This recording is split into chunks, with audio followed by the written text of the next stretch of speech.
Moi, je ne cache rien, donc j'aurais dit ce que j'avais envie de dire, mais avec le recul, on a tout de même assisté à un grand gâchis. On ne sait toujours pas ce qui s'est vraiment passé. On a essayé avec des dossiers bis de nous dire qu'on allait nous donner une réponse. Les victimes, que ce soit Jean-Denis Lejeune ou Laetitia Dellet, n'ont pas reçu les réponses qu'elles attendaient. Alors ça, c'est le côté négatif. Le côté positif, c'est de voir une entreprise que j'ai menée avec Yann Fermont pendant près de 20 ans pour soutenir les victimes, que ce soit avant le procès, que ce soit pendant le procès, que ce soit après le procès au niveau de l'indemnisation. On a vraiment eu un contact extraordinaire avec Laetitia Dellet pour faire en sorte qu'elle s'en sorte. Elle devienne quittée libre de tout ce fatras. Donc le véritable problème du procès Dutroux, c'est qu'on n'en connaît pas la vérité, mais que les expériences qu'on a eues sont passionnantes et ont permis d'aider et de faire en sorte que le droit des victimes progresse, qu'elles ne soient plus considérées comme des choses ou des alibis ou des aides du procureur, mais qu'elles soient des parties à part entière.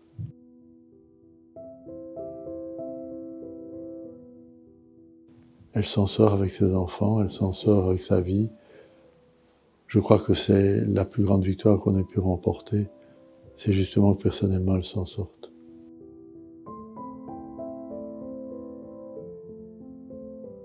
Mais on se trouve devant une série de procès de droit humanitaire, internationaux humanitaires.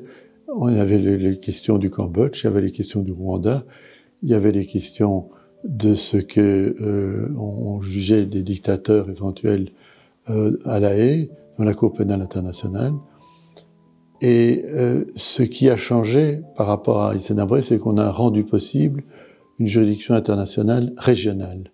C'est-à-dire qu'Hissène Habré était jugé en Afrique par des Africains, ce qui me paraît beaucoup plus sain que d'être jugé très loin du lieu du drame et des victimes. Les victimes étaient là au procès. Les victimes, on en avait 6000, elles se sont relayées. Donc, la victoire du procès Hissène Habré, c'est d'avoir une condamnation d'un dictateur qui a mis l'argent plein ses poches.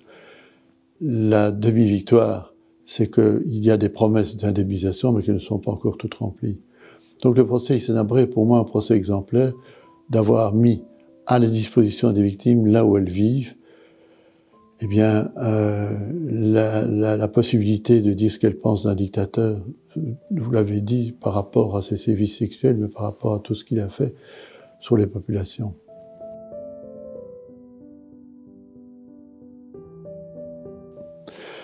Oui, c'est un combat qu'on a mené avec Yann Fermont. Je ne mène jamais les combats seul.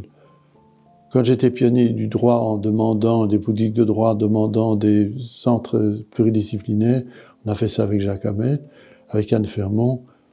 On a lutté contre l'amiante. Il faut encore lutter actuellement contre l'amiante, notamment dans des locaux publics.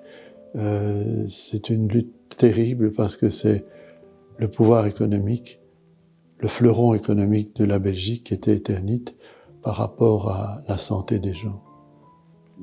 Là, c'est toujours un gros problème, c'est de nier qu'il y a une santé qui est mise en cause par des pratiques industrielles qui sont mais vraiment très très nocives pour la santé, qui aboutissent à des milliers de morts.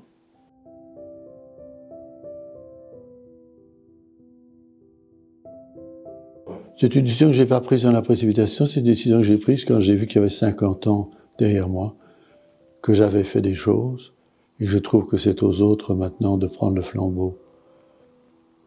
Vous savez, il y a des procès que j'aurais voulu mener, mais il faudra encore 10 ans avant qu'ils aboutissent.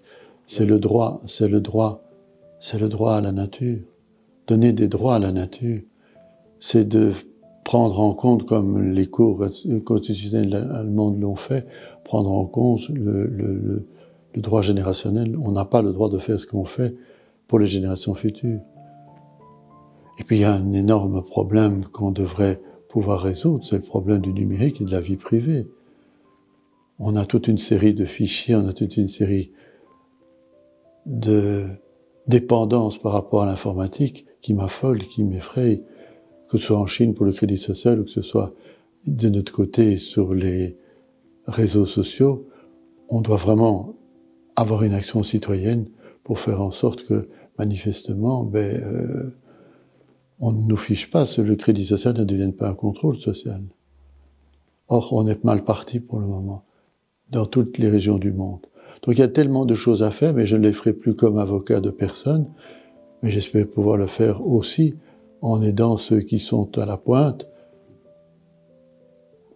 comme associatif. Je veux dire comme quelqu'un qui se met dans une association, dans des associations, et qui apporte un peu, non pas de sa science, mais un peu de sa bonne volonté. De grâce, ne soyons pas des pensionnés qui disons aux autres qu'ils doivent faire.